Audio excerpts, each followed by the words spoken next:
తాకట్టులో ఉన్న బంగారాన్ని విడిపించి ఆ రోజు ఆన్లైన్ ధరకే కొంటుంది కొమ్మూరి గోల్డ్.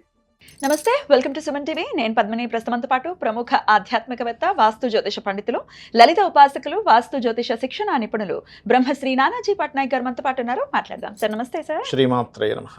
మీనరాశి వారికి జన్మలోనే జరుగుతూ ఉంది కాబట్టి మరి వక్రగతి రీత్యా ఏలినాటి శని ప్రభావం ఏమైనా తగ్గుతుందా? ఈ 138 రోజుల పాటు మీనరాశి వారికి ఎలా ఉండబోతోంది సార్? మీనం వారికి కనుక చూసుకుంటే ఫస్ట్ ఆఫ్ ఆల్ వీళ్ళకి తల మీద ఉండే బరువు పక్కన పెట్టినట్టు. ఎందుకంటే రాశిలో ఉండే శని వక్రిస్తున్నాడుగా, అంటే కొంచెం పెద్ద బరువు మోస్తున్నాం, అది తీసి కొంచెం పక్కన పెడితే రిలీఫ్ ఎలా వస్తుందో అలా ఉంటుంది వీరికి చెప్పాలంటే. బికాజ్ ఆఫ్ ఇది July 27th to December 10th వరకు ఇది. సో దీనివల్ల ఏమిటి, 12th హౌస్లోకి వెళ్తుంది, అంటే దాని ఎనర్జీ రాశిలోంచి తగ్గుతుంది కాబట్టి దాని ప్రభావం తగ్గుతుంది ఒకటి. రెండవది సప్తమంలో ఉండే శుక్రుడి మీద దృష్టి ఉంది. సో వీళ్ళు ఎట్టి పరిస్థితుల్లో ఆగస్టు లోపల వివాహము, పార్ట్నర్షిప్స్, సామాజిక విషయాల్లోని ఎట్టి పరిస్థితుల్లో తొందరపాటు నిర్ణయాలు తీసుకున్నారంటే పప్పులో కాలేసినట్టే. సో అస్సలు పనికిరాదు ఆగస్ట్ ఎండింగ్ వరకు. నీచంలో ఉండే శుక్రుడు సప్తమంలో గోచారం ఉన్నప్పుడు వివాహం ఎలా చేసుకుంటారు? ఆ సమయంలో చేసుకునేవన్నీ అట్లాంటివి ఉంటాయి. ఎలా అయితే మార్కెట్ ఎండింగ్లో వెళ్ళిన వాడికి పుచ్చులే దొరికినట్టుగా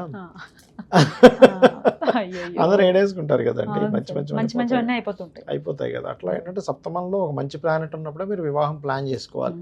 చతుర్థంలో మంచి ప్లానెట్ ఉన్నప్పుడే మీరు ప్రాపర్టీ తీసుకోవాలి. ముహూర్తం కాదు, జన్మ జాతకంలో అండ్ గోచారం. ముహూర్తం ఈజ్ డిఫరెంట్. ముహూర్తం అంటే అప్పుడు మనం బాగుండేది పెడతాం. అది అయితే ఇక్కడ ఏంటంటే ఫస్ట్ ఆఫ్ ఆల్ వీళ్ళు వివాహం ఒకటి పర్టికులర్గా, అండ్ మార్పులు కూడా ఇస్తుందండి. ఎప్పుడైతే శని వక్రించాడో, రాశిలో ఉండే శని వక్రించాడు, ఉన్న ప్రదేశం నుంచి మార్పు జరుగుతుంది. అయితే ఆగస్టు తర్వాత మాత్రం వీళ్ళకి వివాహ సంబంధాలు కుదరడం, కొంచెం తాతగారి ఆస్తి సంబంధించిన ఏమైనా పెండింగ్లో ఉన్నవి రావడం, కోర్టు కేసు సంబంధించినవి ఉన్నవి కొంచెం క్లియర్ అవ్వడము, అండ్ ఎనీ ప్రాపర్టీ లేకపోతే ఏదైనా కోర్స్ చేయడము, ఇట్లాంటి వాటికి చాలా బాగుంది చెప్పాలంటే. వీరికి విదేశాలకు వెళ్ళాలని ప్రయత్నం చేసేటువంటి వారికి కూడా 12లో రాహు ఉన్నాడుగా, అంటే జీవస్థానంలో ఉండేటువంటి గురుస్థానంలో ఉండేటువంటి శని వక్రించినందుకు ఏంటంటే కర్మ వీళ్ళని తీసుకెళ్తుంది.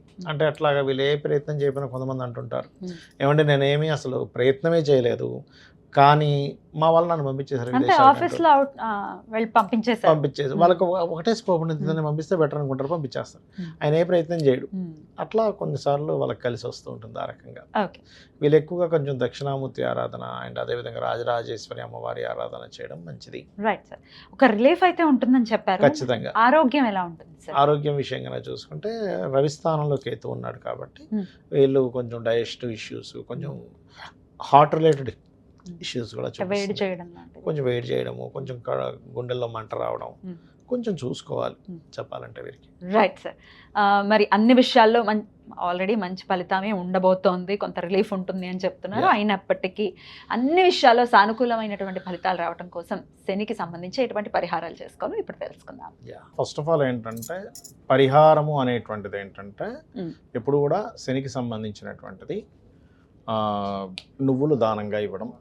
ఓకే, అదేవిధంగా కాస్త ఓల్డ్ ఏజ్ హోమ్స్ లేదా పెద్దవాళ్ళు ఉంటే వాళ్ళకి సేవ చేయడము, నూనెని ఆలయాల్లో దీపారాధన కనివ్వడం చేస్తూ ఉండాలి.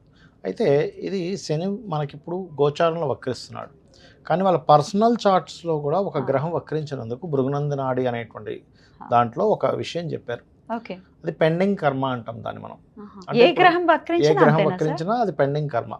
ఇప్పుడు శనే వక్రించాడు అనుకోండి, వీళ్ళు పాస్ట్ లైఫ్లో చేయాల్సిన వర్క్ చేయలేదు, అది వర్క్ చేయడానికి వచ్చారు ఒకటి.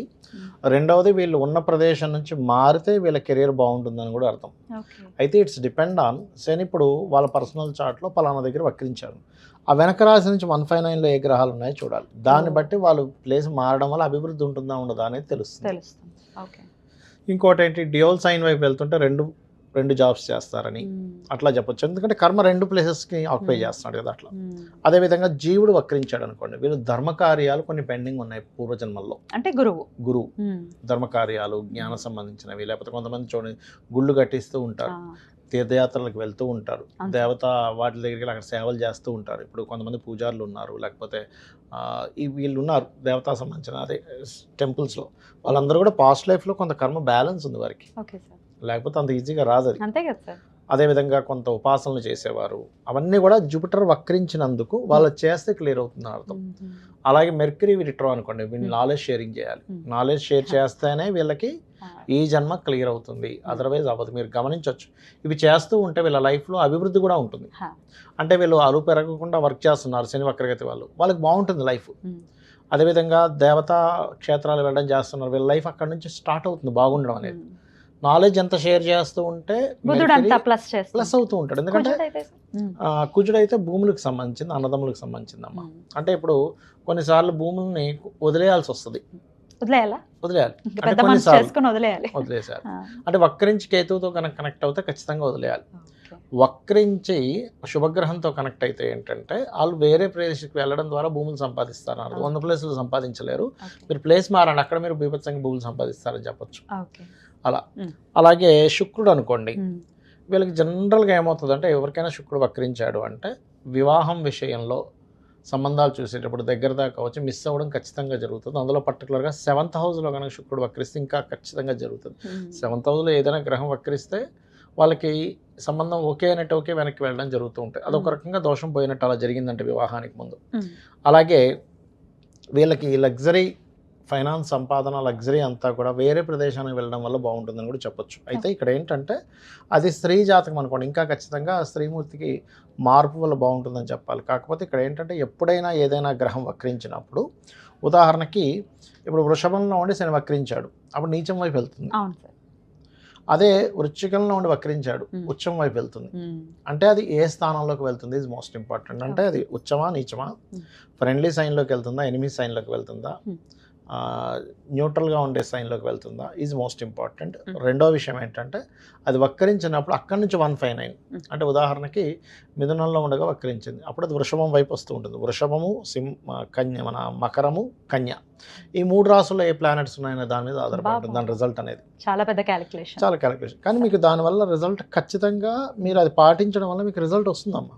ఇప్పుడు ఒక వ్యక్తి వచ్చి అడిగాడు, ఏమంటే నేను ఇక్కడ చేయనా వేరే ప్రాంతానికి వెళ్ళి చేయనా, వక్రించి మంచి ప్లానెట్స్ అనుకోండి, ఖచ్చితంగా వాళ్ళు వేరే ప్రాంతానికి వెళ్ళడం ద్వారానే లైఫ్ బాగుంటుంది. ఇవన్నీ తెలుసుకోవాలంటే ఇట్లా నిష్ణాతుల దగ్గరికి వెళ్ళాల్సి ఉంటుంది. పర్సనల్ చార్ట్ చూసుకోవాలి. బట్ ఇన్ జనరల్ గా మేము రెమెడీస్ చేసుకోవాలనుకుంటున్నాం, మాకు భయంగా ఉంది, చాలా లాంగ్ పీరియడ్ కాబట్టి, మరి శని అనుగ్రహం కోసం ఎటువంటి రెమెడీస్ చేయమంటారు? ఫస్ట్ ఆఫ్ ఆల్ ఇక్కడ రెమెడీస్ అయితే శని అనుగ్రహం కోసం అయితే నేను చెప్పినట్టుగా ఇందాక నువ్వులు దానంగా ఇవ్వడం, ఆయిల్ దానంగా ఇవ్వడం, ఎక్కువ బద్దకించకుండా పోస్ట్ పోన్ చేయకుండా వర్క్స్ కంప్లీట్ చేయడం, ఇవి ఖచ్చితంగా చేయాలి.